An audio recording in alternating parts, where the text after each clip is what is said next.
Welcome to paxextv, your destination for passenger experience news. Let's look at the headlines that are affecting passengers today. The debate over whether passengers should be able to use their cell phones to make voice calls in flight is heating up again now that a U.S. Department of Transportation advisory panel has recommended to regulators that airlines be given the choice of bringing the technology on board as long as it's deemed safe. Now, this is a highly contentious issue with many consumers opposed to such a measure. They're afraid that they'll end up being seated next to a chatty Cathy in flight, like they're often accustomed to doing on trains and on metros. Now, non-U.S. carriers like Emirates and Virgin Atlantic have offered mobile connectivity for years, and they haven't had any problems with air rage. But I think it's fair to say that if U.S. airlines get the choice, they shouldn't be surprised if some travelers opt to fly with competitors who don't offer voice. The same advisory panel that wants airlines to have the choice in offering voice calls has informed regulators that airlines should be much more transparent in their change and cancellation fees and in the size of their seats during the booking process. Now, experienced air travelers have used services like Seat Guru for years, but all travelers, including new flyers and infrequent flyers, would be much better informed if information like seat width and seat pitch was available on booking. This appears to be the first meaningful push to ensure that passengers know exactly what type of living space they're paying for in flight. As space in economy class has gotten tighter, some airlines have opted to introduce premium economy, which is a class of service above steerage, but at a price point that is usually a lot less than business class fares. But the rollout of new products on board aircraft can be fraught with challenges. Just ask Singapore Airlines, which has informed customers that the installation of premium economy on some of its Airbus A380s has been delayed. Now, the airline says it will re-accommodate premium economy travelers, but they may have to accept a downgrade to economy class. That might be cold comfort for some passengers who are increasingly desperate to avoid the seat crunch on long-haul flights and are looking to their carrier of choice to introduce premium economy. For 20 years, we've been building something. We began not with a blueprint, but with an idea to connect aircraft to the earth below. Today, 50,000 crew members are putting our new applications of connectivity to work. We're leveraging more than 5,000 GoGo equipped aircraft to connect not just passengers, but every aspect of our partners' operations. This is our vision for the next 20 years and beyond. This is Connected Aviation. Lukas Kirchner from Hamburg Aviation joins us now from Germany to tell us what the city's Airport Days event is all about. Thanks, Mary. Over the century, the city of Hamburg has pretty much grown around our city airport. So today, many of our residents are also close neighbors to the field. And at the same time, aviation has a strong presence in our economy as well, with Airbus and Lufthansa Technik being among the largest 3 employers of our region. So, Lukas, who are the main supporters of Airport Days? Lufthansa Technik and Hamburg Airport created, together with the Hamburg aviation community, the Airport Days. It is a community event to make aviation accessible here and also to bring together people and share and showcase some of our projects that we have here in our aviation scene. Thanks, Lukas. Now let's head over to our correspondent, Maryann Simson, who's in Hamburg. She's going to check out Lufthansa Technik. It's a major aircraft maintenance, repair, and overhaul facility. Thanks, Mary. I'm joined here by Philipp von Schroeder, who is the Director of OEM Business Units at Lufthansa Technik. Philipp, thanks for joining me today here.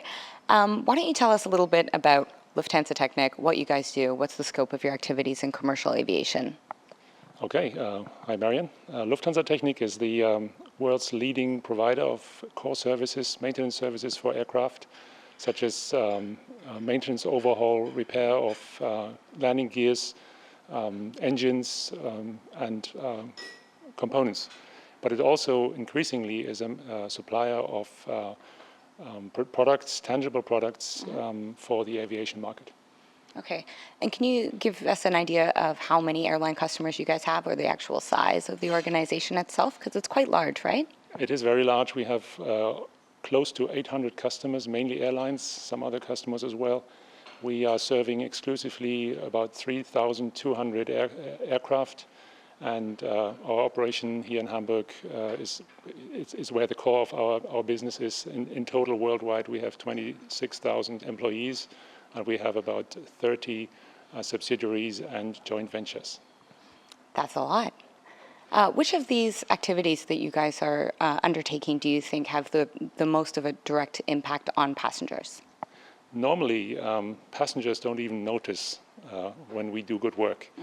Our work is mainly for the airline customers, and they want reliable, quick turnaround of their aircraft, high reliability, low cost. So if we achieve that, the airlines are happy, the customers even don't notice. But with our development and production activities in the OEM market, we are increasingly also developing products that the customer can experience. Okay, so today you took me on a tour of this innovation center here in Hamburg, Germany.